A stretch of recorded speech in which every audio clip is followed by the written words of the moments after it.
പുതിയൊരു വീഡിയോയിലേക്ക് സ്വാഗതം. നിലവിൽ സോഷ്യൽ മീഡിയയിലെല്ലാം ശക്തമായി വന്നുകൊണ്ടിരിക്കുന്ന റൂമറാണ് ബയൺ മ്യൂണിക്കിന്റെ സൂപ്പർ താരമായിട്ടുള്ള ഒലീസെ റയൽ മാഡ്രിഡിലേക്ക് എന്നുള്ളത്.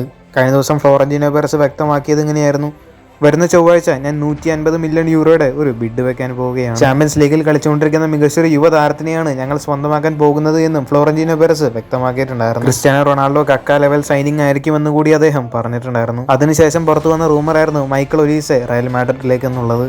നിലവിൽ ഇപ്പോൾ ആ ഒരു റൂമറുമായി ബന്ധപ്പെട്ട് ബയണിന്റെ പ്രസിഡന്റ് ആയിട്ടുള്ള ഹോയിനസ് ഇപ്പോൾ ഒരു കാര്യം വ്യക്തമാക്കിയിരിക്കുകയാണ്. അദ്ദേഹം വ്യക്തമാക്കിയിരിക്കുന്നത് ഇങ്ങനെയാണ്: ഞങ്ങൾ ഒലീസയെ വിൽക്കാനായിട്ട് താല്പര്യപ്പെടുന്നില്ല. 200 മില്യൺ യൂറോയുടെ ബിഡ് ആണെങ്കിൽ പോലും ഞങ്ങൾ ഒലീസയെ വിൽക്കില്ല എന്നാണ് ഹോയിനസ് പറഞ്ഞിരിക്കുന്നത്. അതുകൊണ്ട് തന്നെ ബയണിന് ഈ ഒരു താരത്തിനെ വിൽക്കാൻ താല്പര്യമില്ല. എന്തായാലും വരുന്ന ദിവസങ്ങളിൽ കൂടുതൽ ട്രാൻസ്ഫർ അപ്ഡേറ്റ്സിനായിട്ട് നമുക്ക് കാത്തിരിക്കാം. അടുത്തൊരു വാർത്ത ISLുമായിട്ട് ബന്ധപ്പെട്ട ഒരു അപ്ഡേറ്റ് ആണ്.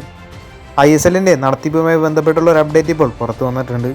നിലവിൽ ഇതുവരെ ISL അടുത്ത സീസൺ നടക്കുമെന്ന് തന്നെയാണ് പ്രതീക്ഷിക്കുന്നത്. നിലവിൽ ലഭിച്ചിരിക്കുന്ന വാർത്തയനുസരിച്ച് യുവജന കായിക മന്ത്രാലയം ISL ക്ലബ്ബുകളെ ജൂൺ 8 തിങ്കളാഴ്ച വൈകിട്ട് 3 മണിക്ക് നടക്കുന്ന മീറ്റിംഗിലേക്ക് ക്ഷണിച്ചിരിക്കുകയാണ്. ഡൽഹിയിലെ സ്പോർട്സ് അതോറിറ്റി ഓഫ് ഇന്ത്യ ഓഫീസിൽ നടക്കുന്ന യോഗത്തിന് കായിക മന്ത്രി നേതൃത്വം നൽകും. എന്തായാലും ആ ഒരു മീറ്റിംഗിന് ശേഷം ISLുമായിട്ട് ബന്ധപ്പെട്ട് എന്തെങ്കിലും പോസിറ്റീവായുള്ള ഒരു വാർത്ത ലഭിക്കുമെന്ന് തന്നെയാണ് പ്രതീക്ഷിക്കുന്നത്. അടുത്തൊരു കാര്യം കേരള ബ്ലാസ്റ്റേഴ്സുമായിട്ട് ബന്ധപ്പെട്ട ഒരു കാര്യമാണ്. കേരള ബ്ലാസ്റ്റേഴ്സ് അങ്ങനെ ഇപ്പോൾ ഒരു ശക്തമായിട്ടുള്ള നിലപാടെടുത്തിരിക്കുകയാണ്. ഫിഫ വിൻഡോ അല്ലാത്ത സമയങ്ങളിൽ സ്വന്തം കളിക്കാരെ ദേശീയ ടീമിനെ വിട്ടുതരില്ല എന്ന് കേരള ബ്ലാസ്റ്റേഴ്സ് AIFFനോട് അറിയിച്ചിരിക്കുകയാണ്.